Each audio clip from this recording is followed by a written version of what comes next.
Desemprego, violência, falta de dinheiro, crime entre familiares, incerteza quanto ao futuro, desilusão amorosa. Problemas que podem atingir o ser humano e causar um sentimento desagradável e, às vezes, até desesperador, a angústia. E como conviver com a angústia? É sobre isso que nós vamos conversar com a psicóloga Virgínia Suassuna Martins Costa. Boa tarde, Virgínia. Boa tarde, Ruth. É só ligar a televisão ou o rádio que a gente é bombardeado a cada dia por informações, notícias muito negativas. Que efeito que esse tipo de fato, que essas notícias ruins trazem para nós, para cada um de nós? Gera exatamente isso que o Anderson colocou, né? Gera a angústia, porque na realidade, aquilo que acontece com o nosso semelhante, né? Por projeção, vai acontecer um dia conosco também. Existe uma possibilidade. Por exemplo, quando a gente vai ao enterro de alguém, é claro que a gente chora pela morte do outro, mas a gente chora um pouquinho pela nossa morte, porque existe a possibilidade de mais cedo ou mais tarde nós virarmos as próximas vítimas. Então é normal sentir angústia. Quem está se sentindo assim pode ficar tranquilo que está tudo bem. Olha, depende do grau da angústia, né? Existem pessoas que, de alguma maneira, se deixam visitar por essas sensações. Então, quando essas sensações, prestem bem atenção, são apenas visita, né? Dão o seu recado e mostram para você que existe a possibilidade, tudo bem. Agora, quando essas sensações passam a habitar você, ocupar um espaço muito grande dentro de você, como se você fosse uma casa, imaginem só, cheinha de móveis dos outros, de tal forma que não cabe, não sobra espaço para móveis seus. Então, quando essas emoções que são dos outros habitam você, tomam um espaço muito grande, aí essa angústia passa a ser neurótica e aí sim você precisa tomar cuidado. Você em casa pode participar, tirar suas dúvidas pelo Jornal do Almoço, 255-8282, ligue também, faça a sua pergunta. Virgínia, mas como diferenciar isso? Qual angústia que é a minha, qual angústia que é a do outro e de que forma eu consigo fazer essas divisões que você colocou aí? A angústia que é minha é aquela que eu vivo no dia a dia, porque no dia a dia a gente já tem motivos suficientes para a gente ficar angustiado.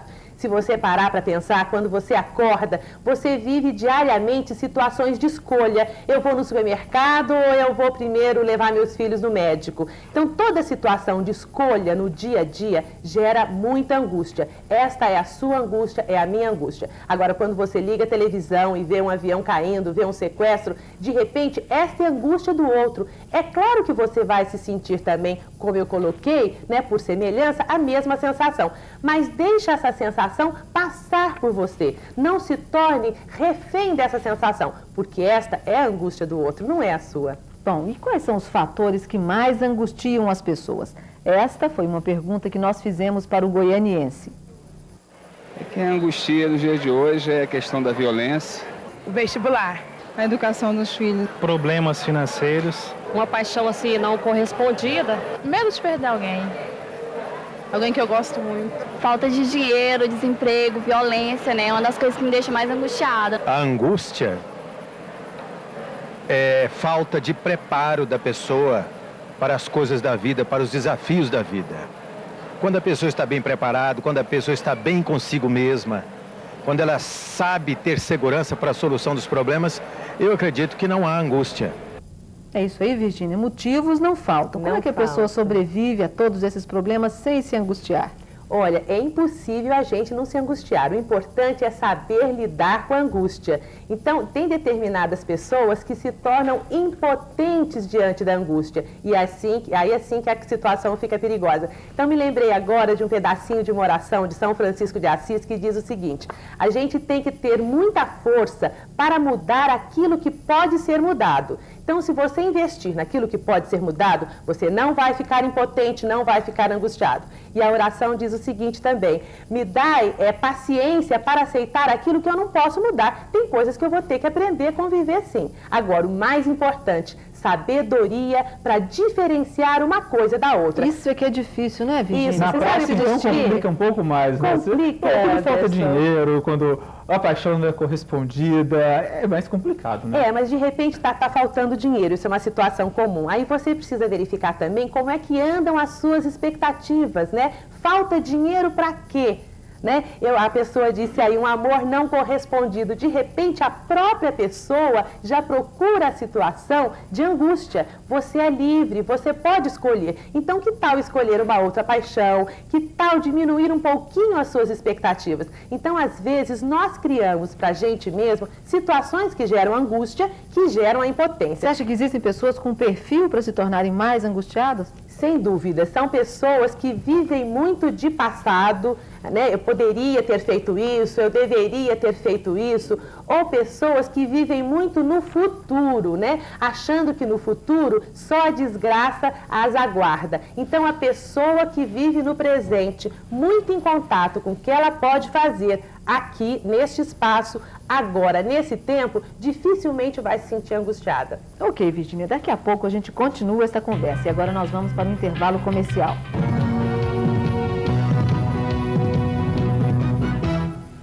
A psicóloga Virgínia Suassuna Costa está participando do Jornal do Almoço hoje e o assunto é angústia.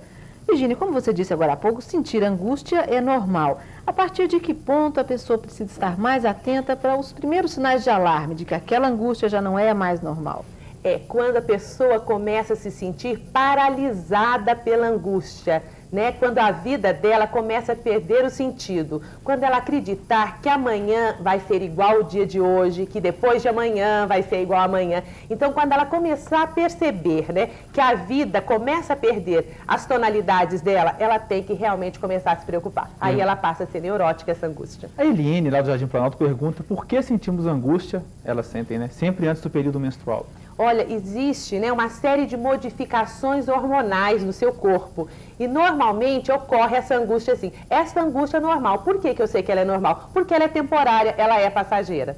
E a angústia, a pergunta da Malba do Parque Amazônia, a angústia pode fazer com que uma pessoa se desespere e cometa alguma loucura? Pode. A angústia vai paralisando, Malba, você de uma tal forma que você pode entrar num estado muito depressivo, né? Você pode ser sequestrada pela sua emoção. E aí o resgate pode ser até o suicídio. É uma situação muito delicada e perigosa mesmo. Virgínia, já que não dá para viver sem essas sensações de medo, de angústia, de ansiedade, como é que a gente pode fazer para tirar proveito, para conseguir sobreviver e tirar algum resultado possível, positivo dessas experiências? É muito interessante, porque a gente existe e a gente sente. Não tem como deixar de sentir as emoções.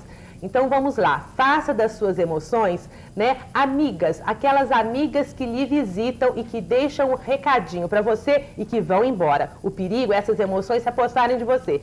Por exemplo, você já parou para pensar o que a culpa significa para você?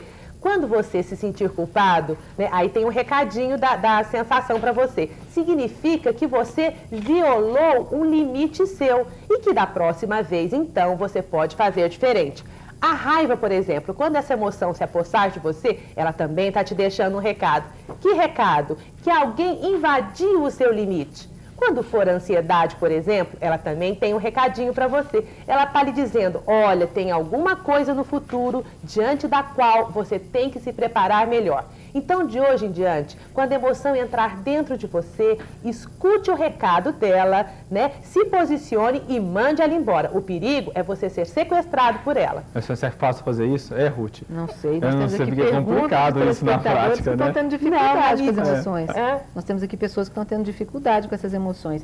O Danilo, do Setor Oeste, ele pergunta se é uma situação normal a pessoa ficar com angústia e não comer nada. E a Rosângela, também do Setor Oeste, pergunta se a síndrome do pânico está de alguma maneira ligada à angústia. Está sim. Bom, então a primeira pergunta, se você de repente tem angústia e não tem vontade de comer nada, este é apenas um sintoma da angústia. Como o pânico é uma outra forma, né, da angústia se manifestar.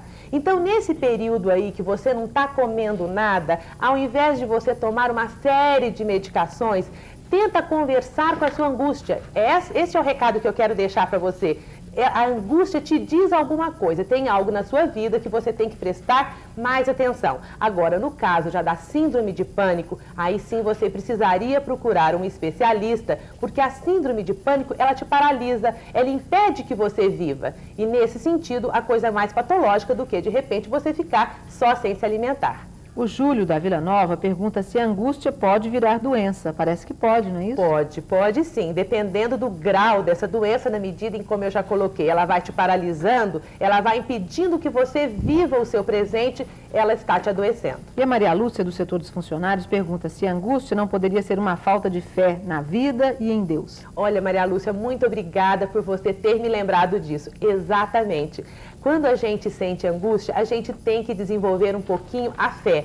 Mas não é só em Deus, porque afinal de contas nós somos a imagem e semelhança dele. Nós temos que ter fé na gente mesmo. A gente não pode se tornar vítima do passado. E aí vai o último recadinho. Não importa aquilo que fizeram com você ou que deixaram de fazer com você. O que importa agora, no presente, é o que você pode e deve fazer por você. E é só com fé. Em você e em Deus, sem dúvida. Ok, Virgínia, muito obrigada pela participação. Obrigada, Ruth. Anderson. Que assim seja, obrigado. Assim seja.